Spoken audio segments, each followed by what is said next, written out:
plant project? Okay, tomorrow or today? Tomorrow. So Okay.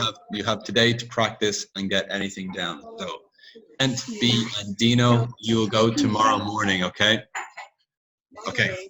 First thing I want to do today is quizzes. I want to get you all thinking about what we learned last week. So give me 1 second. Let me show you the ID. Get in. Okay, everyone, please joinmyquiz.com 358304. Hey, Didi, let's go. 358304.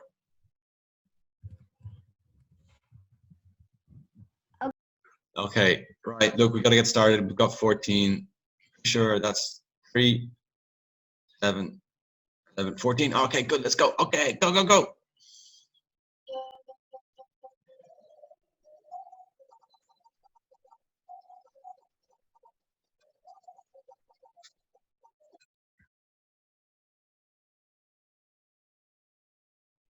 Okay. Oh, Monkey's having the lead. Monkey. Oh, Monkey. Pizza. Lily, no questions wrong so far. Monkey, no questions wrong so far either. Oh, Monkey's 11 right. He's 9 right. Oh, go wrong. Pizza, nothing wrong yet. Lily, nothing wrong yet. Monkey, nothing wrong yet. Oh, pizza, wrong.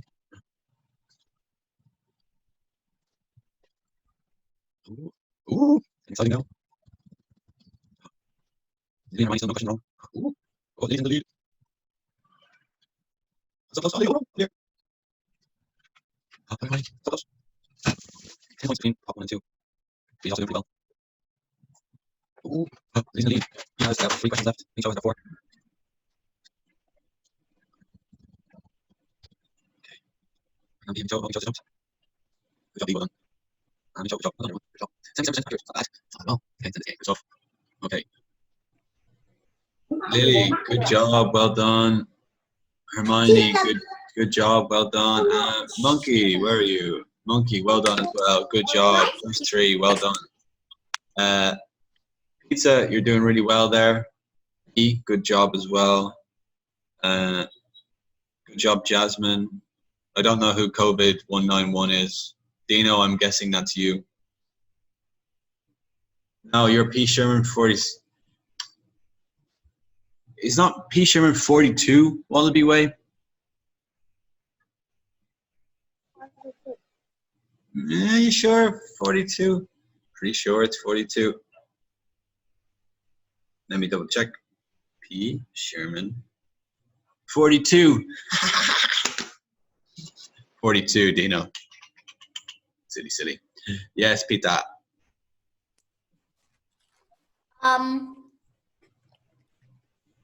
COVID-19 is mid-A. Oh, okay. Mid-A. Okay. Good job. Okay, let's have a look at some of the questions that you found a little bit difficult. Oh, here we go. Which adaptation helps some desert animals stay cool? Oh, okay, so remember when we looked at the fennec fox? Fennec fox has big ears. The big ears help let heat out of its body faster.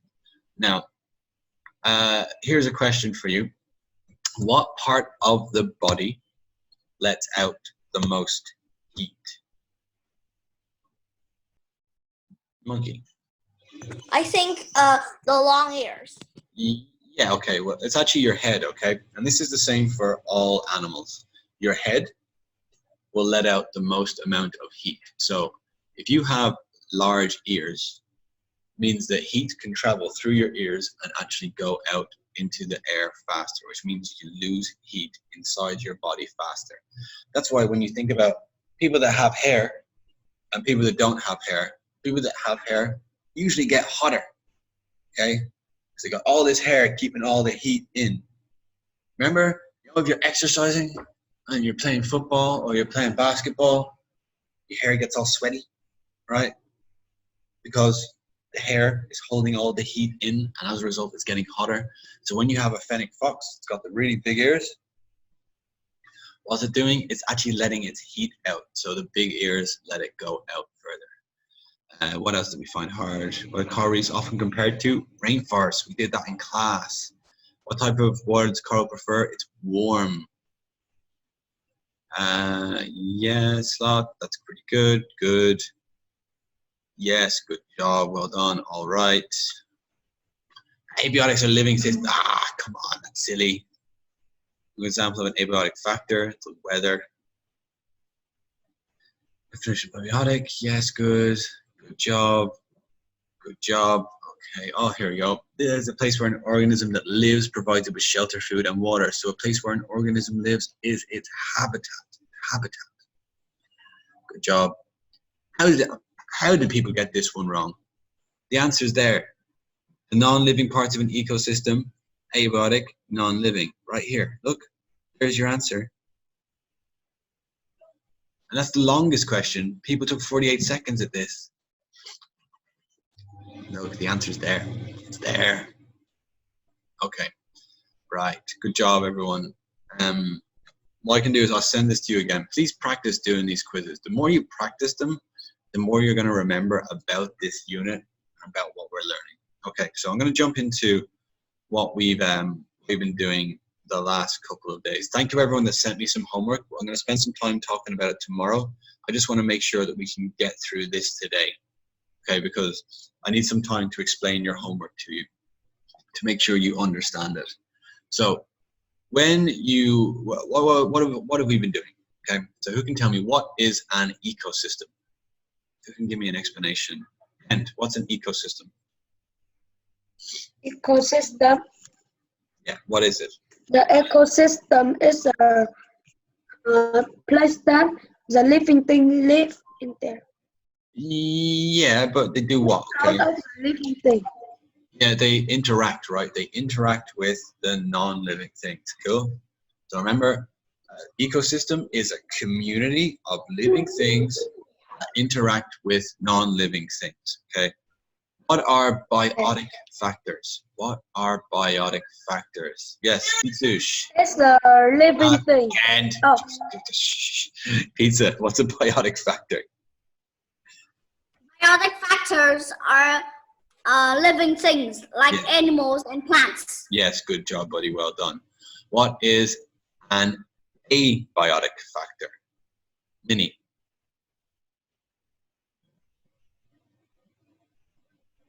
Minnie.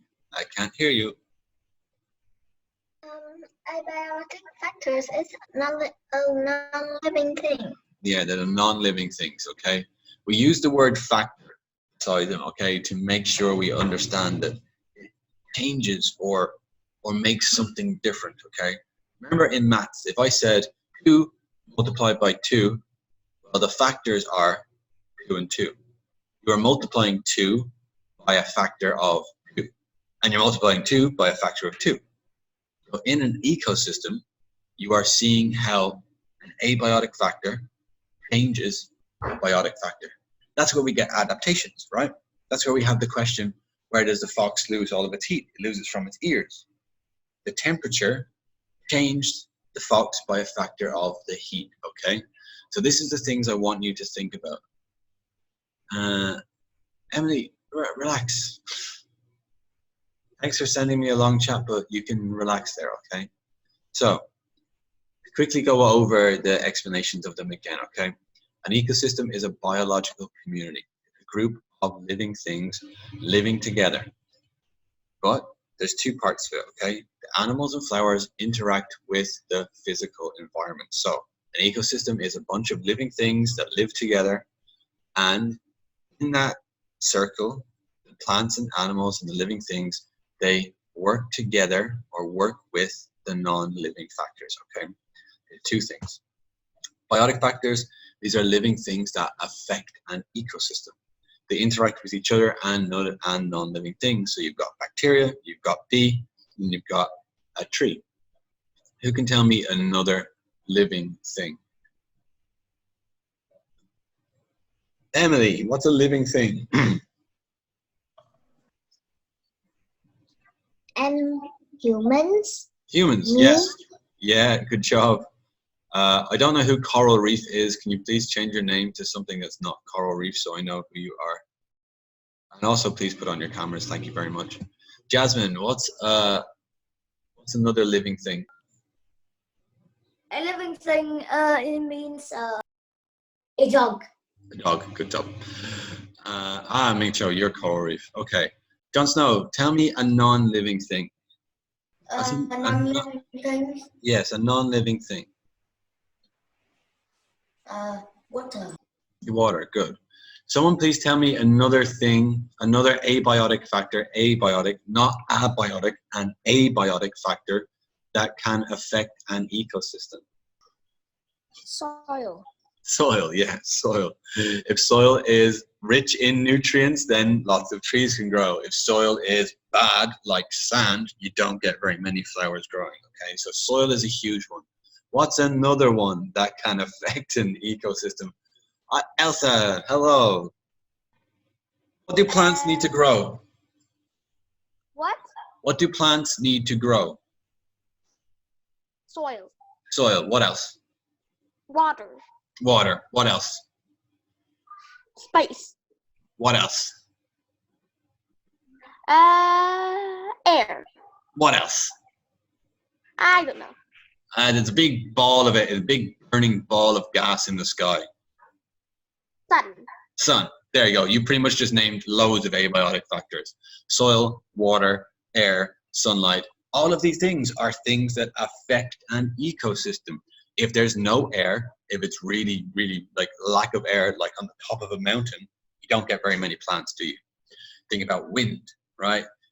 How many times have you, who's ever gone to a high mountain or a high hill? You see very many plants at the top of the hill? No, it's too windy, right? Think about temperature, it's too hot. Not enough water, can't grow. Too much water, can't grow. All these things play a part, are factors that change the way that plants and animals act and what they do. Imagine, have you ever seen a picture of a whale that got stuck on a beach? It's got a beached whale. Who's ever seen that, right? Not very good. What happens to the whale? The whale dies, unfortunately. So there's an example, right, of how a whale needs water. Even though a whale can breathe air, it breathes air, it still needs to be wet. It can't get dry. If it dries out, it dies, okay? So what we need to remember is that these factors affect the animals a lot. Yes. What I want you to understand is that non-living things affect an ecosystem. The amount of wind. Right? Imagine there was no wind to spread seeds. They couldn't get spread around. Imagine there was no sun. It would be completely dark. Nothing would be good. Soil. I don't know why soil is a little tube here, but without soil, things can't grow. Temperature. If it's too hot or it's too cold. Atmosphere. Not enough air. Water. Not enough water. All these things affect living things in an ecosystem. Without these things, certain ecosystems won't exist. Again, living things, plants, protists like bacteria or like single cell organisms, mushrooms, bacteria, animals, they are all affected by water, soil, air, rocks, and light. All of these things change the way these things act. Take the example of the fennec fox. Take the example of fish in a coral reef. Without water, they can't survive, right? So that's what I want you to think about, is how everything over here affects everything over here. Okay, so we looked at 3 types of ecosystem last week. What ecosystems did we look at? Emily, tell me one. Rainforest. Rainforest, good job. Tell me another ecosystem you studied last week. Ocean. Ocean, okay. And A, tell me the other one we studied last week. The rainforest. Rainforest, ocean, and one more. What else? Desert. Desert, good job. So we studied 3 ecosystems last week. So let's have a quick run through these very, very quickly, okay? So we have high temperatures. There's not much rain. They're very dry, sandy. There's cooler under sand. They can be windy, and they're very open. So let's take the example of the fennec fox again, okay? How does the fennec fox react to these abiotic factors? So in high temperatures, well, we know it's nocturnal. It sleeps at night. there's not much rain, so it has to be able to work for a very long time without water. Very dry, sandy. It's cooler under the sand. What does the fennec fox do because it's cooler under the sand? What does it do? And it's cooler under the ground. It has a burrow under the sand. Yes, it has a burrow under the sand and it can stay there and stay cool. There we go. There's something that the fennec fox is doing with the soil, right? It can be very windy and very open. So again, it's very open. It goes out at night. These are how the fox reacts to these factors. And this is what it does, how the biotic factors use this. They say, hold on, if I want to survive here, I need to make sure that I can hold on for not that much time, for a long time without water. I need to get away from high temperatures. I need to stay in the cooler sand underneath. That's what I need to do to survive. So when you think about a desert, think about this. It's a lifeless area of land with little rain. There's a lack of animal and plant life, meaning the ground can be covered in sand. You can think about all these things. Then what you can do is go, hold on, okay, what animals live there? How can they live there when you know what this is about a desert? And that's what I want you to think about is how can animals survive with these factors in these places? We take a rainforest, okay? Rainforests are known for their high amounts of rain. Rains a lot. It's called a rainforest. Otherwise, it would just be called a forest.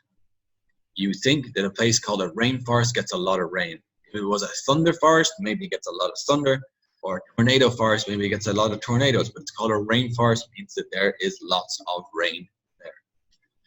There are dense forests. There's lots and lots and lots of plants.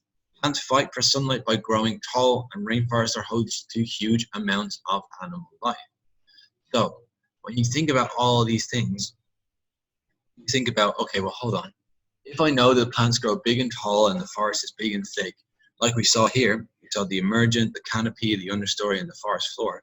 This shows exactly what a rainforest structure looks like. You get these tall, strong trees at the top, and they cover some of the light for the canopy layer. But the canopy layer is so thick that it covers the light for the understory layer and the forest floor layer, meaning that we get kind of separate ecosystems and even separate abiotic factors in each one.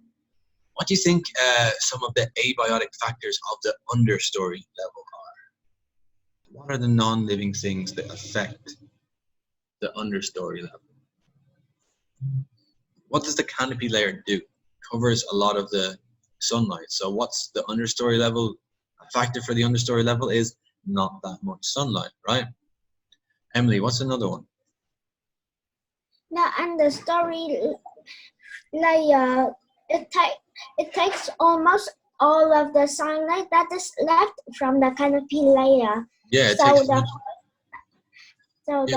forest floor doesn't have any sunlight. Yeah, what do you think the plants in the understory level do to try get more sunlight? They can get the sunlight where the leaves didn't cover it. Yeah, so what plants tend to do in the understory level is they'll grow their leaves long or they'll grow their leaves big so that they are trying to get as much sunlight as they possibly can, okay? Remember, you get things like vines and all these things grow there as well. So last thing I want to quickly talk about is coral reefs. There are areas where coral has grown on rocks and created an underwater ecosystem. They're like plants. They make food from the sun. So they are in places where there's warm water, obviously because there's lots of sunlight, and they're not very deep, so they can get close enough to the sun so that they can actually make food. When you think about coral reefs, you also think about rainforests because they're quite similar, right? They get lots of sunlight, they're quite warm, there's lots of animal life, there's lots of trees, there's lots of plants, and they've also got the same things. They've got like lots of trees that cause crowding, and they've got lots of coral which cause crowding as well, which means they're fighting for space the whole time. Like we said in the rainforest, that there are lots of plants and trees all fighting for the sunlight to see who can get the most so they can grow big and tall. Same thing happens in coral reefs. Big coral grow where there's lots of sunlight. Smaller coral grow where there's not a lot of sunlight. So they're quite similar, okay? What I want you to do for your homework is compare the abiotic factors of two ecosystems using a Venn diagram. Now, here's an example, okay? So on the left-hand side, I chose a rainforest and I chose a coral reef. Rainforests, things that are examples of rainforests are that they're on land, they rain all year round. A coral reef is not on land, right? It's under the water, and it doesn't rain there because it's under the water, so there's an ocean current. These are things which are separate for rainforests and coral reefs. But things that are the same, things like lots of sunlight. Well, rainforests need lots of sunlight for lots of their plants. Coral reefs need lots of sunlight because they've got lots of plants as well. Both in places where there's high temperatures. You know, rainforests are warm, coral reefs are warm as well. So this is what I want you to do. Choose 2 ecosystems. Rainforest, desert, coral reef, desert. Up to you, you can choose. They'll send you this and you can fill it in yourself. So what I want you to do is write about the non-living things in each one and compare them, okay? So, Pizza, yes, you have a question.